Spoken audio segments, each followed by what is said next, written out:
এই ভিডিওতে আপনারা দেখতে চলেছেন হাওড়া ফ্লাওয়ার হর্ন অ্যাসোসিয়েশনের পক্ষ থেকে যে কম্পিটিশনটা আয়োজন করা হয়েছিল তার কিছু বিশেষ মুহূর্ত।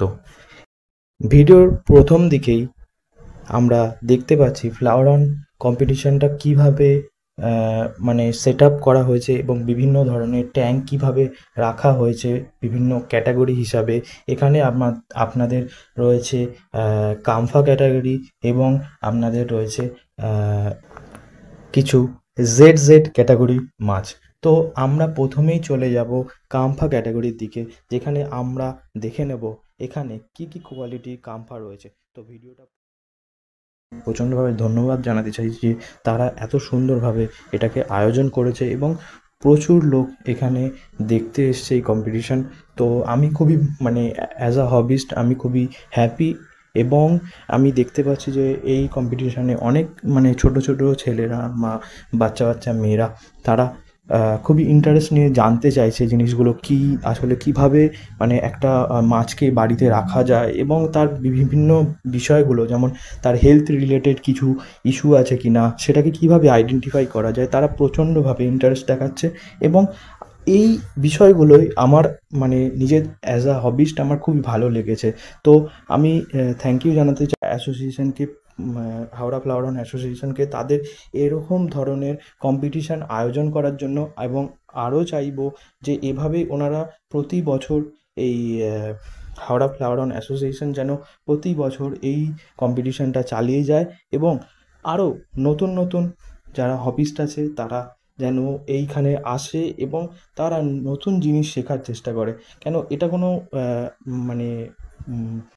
যেটা আমার ব্যক্তিগতভাবে ভালো লাগার বিষয় হচ্ছে অ্যাকোরিয়ামের মধ্যে মাছটা রাখা এবং তার যে টোটাল ট্রিটমেন্ট এবং তার যে হেলথ রিলেটেড ইস্যুগুলোকে সলভ করা এবং এছাড়া তার গ্রুমিং করা, এই সব বিষয়গুলো যদি কেউ না জানে এবং অ্যাকোরিয়ামে মাছটা রাখে, তার হেলথ কন্ডিশন কতদিন স্টেবল থাকবে, কতদিন সে ঠিকভাবে সারভাইভ করতে পারবে। একটা ট্যাঙ্কের মধ্যে শুধুমাত্র সেটাকে রেখে দেওয়াটাই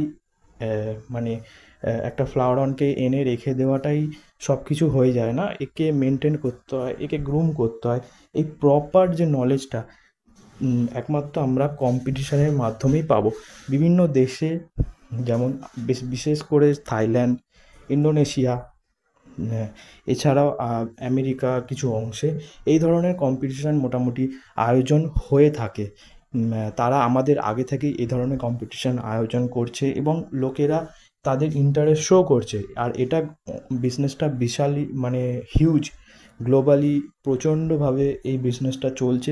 তো এখানকার যারা ব্রিডার আছে তারাও কিছুটা এখান থেকে ইন্সপায়ার হয়ে তাদের নিজেদের ফার্মে, তাদের নিজেদের যে আমার যেটা ব্যক্তিগতভাবে মনে হয়, তারা নিজেরা আরও আরও আরও এক্সপেন্সিভ কোয়ালিটির ফ্লাওয়ার হর্ন ব্রিডিং করবেন এবং তাদের নিজেদের যে লোকাল ব্রিডটাকে তারাও প্রমোট করার চেষ্টা করবেন ইন্টারন্যাশনাল মার্কেটে।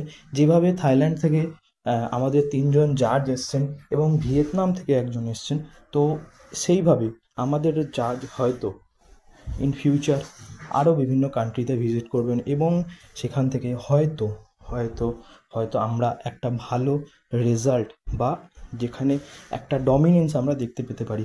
কেন আমাদের দেশটা মোটেই ছোট নয় এবং আমাদের যা ওয়েদার, আমাদের যা অ্যাটমসফিয়ার, ফ্লাওয়ার হর্ন এবং বেটা ফিশের জন্য একদমই পারফেক্ট। কেন বছরের বেশিরভাগ সময়টা আমাদের এখানে গরম থাকে, তো সেক্ষেত্রে কোনো রকম থার্মোস্টার ইউজ করার প্রয়োজন পড়ে না আমাদের এই ধরনের ওয়েদারে।